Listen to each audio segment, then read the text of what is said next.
Assalamualaikum warahmatullahi wabarakatuh. Halo, apa kabar semuanya? Semoga hari ini sehat semuanya ya. Mari kita belajar bersama. Sebelum belajar, mari kita berdoa. Bismillahirrahmanirrahim. Raditu billahi robba wa bil islami dina wa bi Muhammadin nabiyya wa rasula. Rabbi zidni ilman warzuqni fahman. Hari ini kita akan belajar di tema 8, peristiwa alam. Kita buka subtema yang keempat, yaitu bencana alam, halaman 156.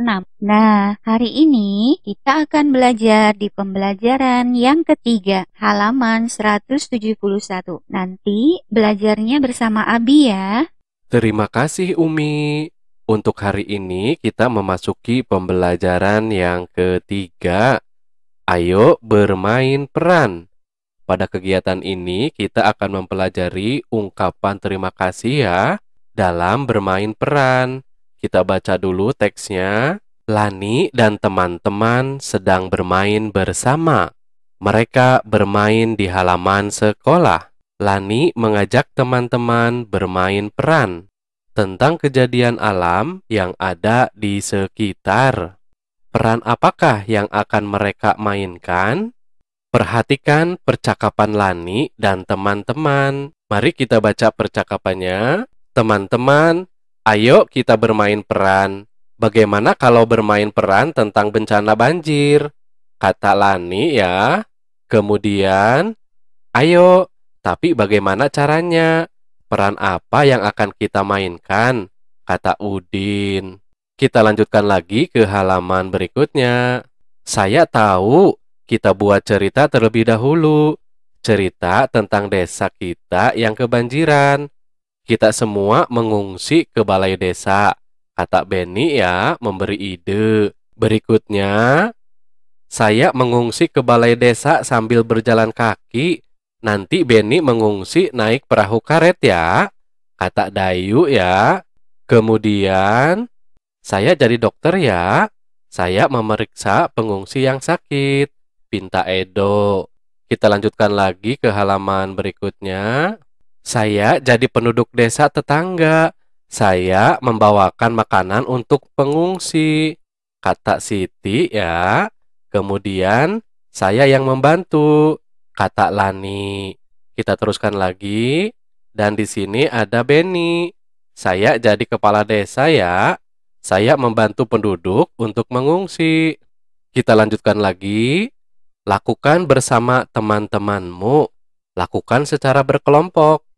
Nanti kalian membuat kelompok ya. Masing-masing satu kelompoknya 5 orang. Nanti ada yang memerankan sebagai pengungsi ya, yang berjalan kaki.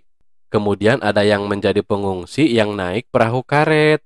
Kemudian jangan lupa nanti ada yang memerankan dokter ya untuk memeriksa pengungsi. Dan pemeran yang keempat harus ada yang memerankan menjadi tetangga desa ya, yang memberikan bantuan makanan. Di sini harus ada 2 orang. Jadi semuanya ada 5 orang ya. Jangan lupa ketika kita membuat sebuah percakapan, gunakan kata terima kasih ya. Kita lanjutkan lagi ke halaman berikutnya. Ayo berdiskusi. Pada bagian ini kita akan mempelajari cara mengukur suhu panas dan dingin ya, menggunakan alat ukur tidak baku. Kita baca dulu teksnya. Suhu panas dan suhu dingin. Usai bermain, Lani dan teman-teman kembali ke kelas. Udara di luar kelas terasa panas. Sementara itu, udara di dalam kelas terasa dingin. Lani ingat, semalaman hujan deras. Udara terasa dingin. Siang ini sangat cerah. Udara terasa panas. Bacalah percakapan berikut. Udara hari ini sangat panas ya, kata Lani. Kemudian Edo menjawab, menurutku udara hari ini cukup dingin. Nah, ternyata Lani dan Edo berbeda pendapat. Mereka merasakan suhu udara yang berbeda, walaupun pada waktu dan tempat yang sama. Kita lanjutkan lagi ke halaman berikutnya. Ayo mencoba. Bermain sambil mengukur suhu. Bagaimana dengan udara di tempatmu? Samakah suhu udara yang kalian rasakan? Mengapa? Edo lalu mencoba mengukur suhu. Mengukur suhu dengan alat ukur tidak baku. Edo memegang kursi di kelas dengan telapak tangan. Kursi terasa dingin. Edo lalu berjalan keluar kelas. Edo memegang batu di halaman sekolah. Batu terasa panas. Kita lihat ya. Nah, di sini Edo ada di dalam kelas memegang kursi. Ternyata kursinya dingin. Tetapi Edo keluar kelas kemudian memegang batu. Ternyata batunya panas ya. Jadi, ketika kita ada di dalam ruangan pasti suhunya dingin.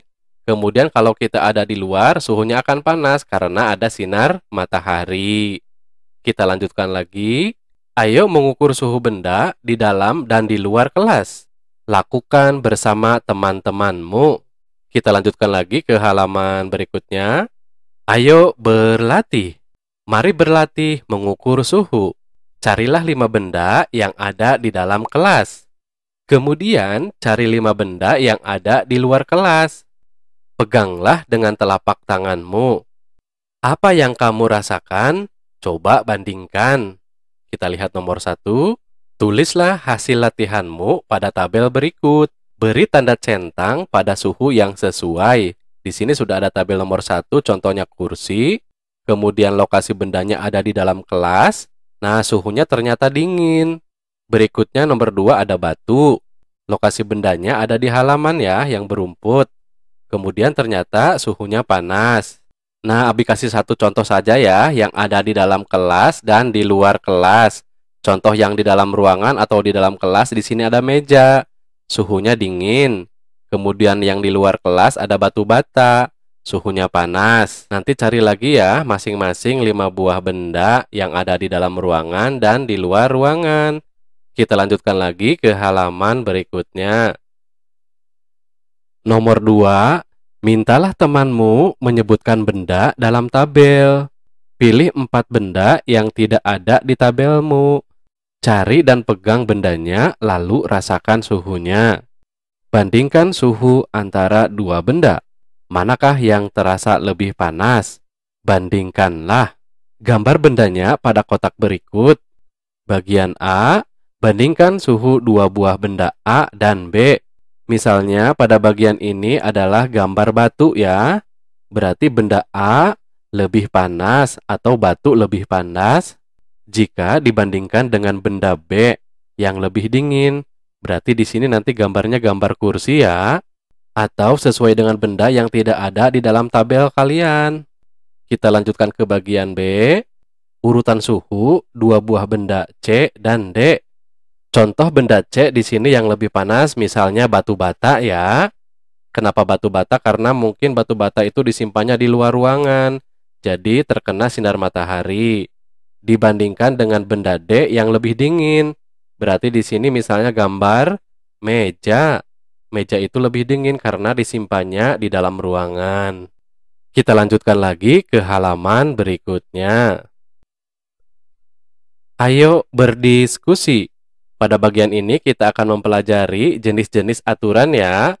Kita baca terlebih dahulu pengalaman bekerja sama. Dayu telah beraktivitas bersama teman. Dayu telah mengukur suhu benda dengan alat ukur tidak baku. Dayu dan teman-teman beristirahat sejenak. Setelah itu, Dayu dan teman-teman bertukar cerita. Saat tertimpa bencana alam, bantuan sangat dibutuhkan. Orang-orang saling bekerja sama. Para korban bencana dapat segera ditolong. Begitu pula saat di rumah terjadi masalah. Anggota keluarga saling bekerja sama agar masalah di rumah segera teratasi. Kita lihat gambar di bawahnya. Nah, di sini Dayu ya yang sedang bercerita bersama teman-temannya. Kita lanjutkan lagi ke halaman berikutnya. Ayo menulis. Dayu lalu menulis pengalamannya. Pengalaman melakukan kegiatan kerjasama di rumah. Bagaimana kamu bekerja sama di rumah? Tuliskan pengalamanmu di bawah ini. Berilah judul pada ceritamu. Nanti membuat ceritanya di sini ya. Nah, di sini Abi punya contohnya. Judulnya Bekerja Sama di Rumah. Kita baca sama-sama. Setiap hari Minggu, saya dan keluarga memiliki jadwal rutin untuk bekerja bakti, membersihkan dan merapihkan rumah. Pada hari itu, semua anggota keluarga yang terdiri dari ayah, ibu, aku, kakak, dan adik wajib berada di rumah dan memulai bekerja bakti bersama. Untuk mempercepat kerja, maka kami berbagi tugas. Ayah membersihkan garasi, mobil, dan motor. Ibu bertugas membersihkan dapur. Aku membantu membersihkan pekarangan. Adik mendapatkan tugas untuk membersihkan kamarnya dan ruang tamu. Serta kakak bertugas membersihkan kamarnya. Akhirnya rumah saya bersih dan rapi. Nah, inilah contoh ceritanya ya. Silakan nanti kalian boleh membuat sendiri.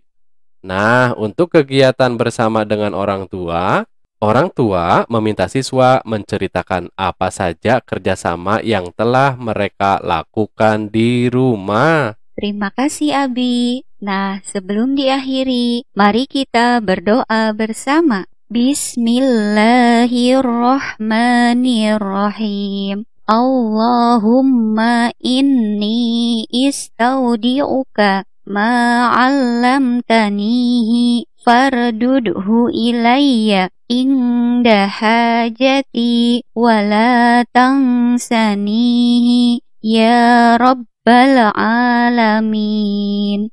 Yang terakhir, Umi berpesan untuk selalu menjaga kesehatan. Gunakan masker, cuci tangan, dan jaga jarak. Demikian pembelajaran hari ini. Semoga bermanfaat. Terima kasih. Wassalamualaikum warahmatullahi wabarakatuh.